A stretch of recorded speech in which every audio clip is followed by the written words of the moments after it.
साथीहरू अहिले चाहिँ हामी एयरपोर्ट जाँदैछौँ म र बहिनी अनि फेरि भाउजू र भदैनी अनि फेरि दिदी र भदै चाहिँ ट्याक्सीमा छन्।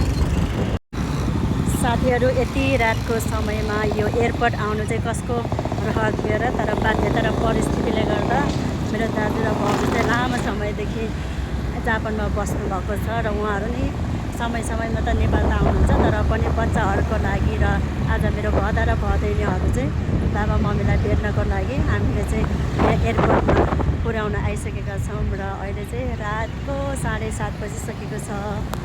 हामी चाहिँ दुईवटा स्कुटीमा आएको, स्कुटी चाहिँ पार्किङ गरिसक्यौँ अनि सामानहरू चाहिँ ट्याक्सीमा छ र जाने मान्छे चाहिँ उता मेरो बदैनी अनि दिदी र भदै चाहिँ ट्याक्सीमा छन् सामानहरू लिएर। हामी चाहिँ स्कुटीमा भरे फर्किनको लागि सजिलो हुन्छ भनेर भाउजू म बहिनी भदैनी 4 जना छौँ। अहिले 7 बजे नै यस्तो भिडभाड छ यहाँ साथीहरू, यस्तो विदेश जानेको भिडभाड।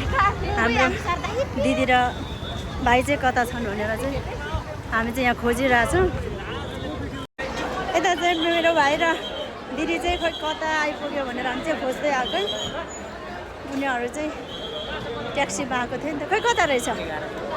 ए हामी त कता कता खोजेको पो त हो, कहाँ रहेछ यता पो रहेछ त, कता खोजेन हामीले। लु सामान चाहिँ उता छ, मैले चाहिँ ट्रली खोज्न हिँडेको, ट्रली चाहिँ यति टाढोमा राखिदिएको रहेछ कि यस्तो झ्याउ लाग्ने। यहाँ रहेछ है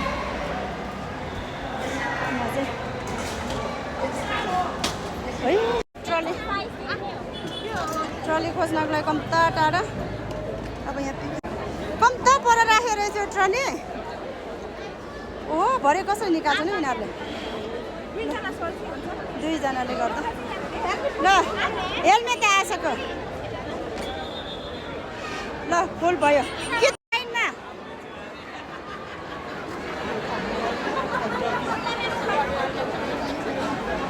आइस तिमीले उ गर न, तिमीले उ भाइले सक्दैन होला। लाइनमा हो, लाइनमा बस लिएर आउन, लिएर टर्न गर न, टर्न गर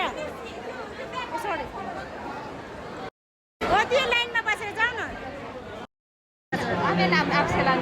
बाई बाई, आइपुगिसक्यो, बाई बाई, राम्रोसँग लैजाऊ। 2 जना चाहिँ अब गयो है, बाई बाई, चाँडै फर्केर आउँदैछन् अब।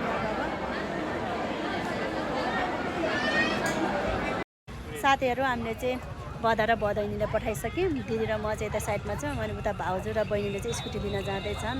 अनि 2 जना भदा र भदैनी चाहिँ भित्र छिरेर पनि सामानहरू सबै वेट लिएर पनि ऊ भइसक्यो अरे, माथि गइसक्यो अरे। यसो हामी चाहिँ अब घर गएको। By by.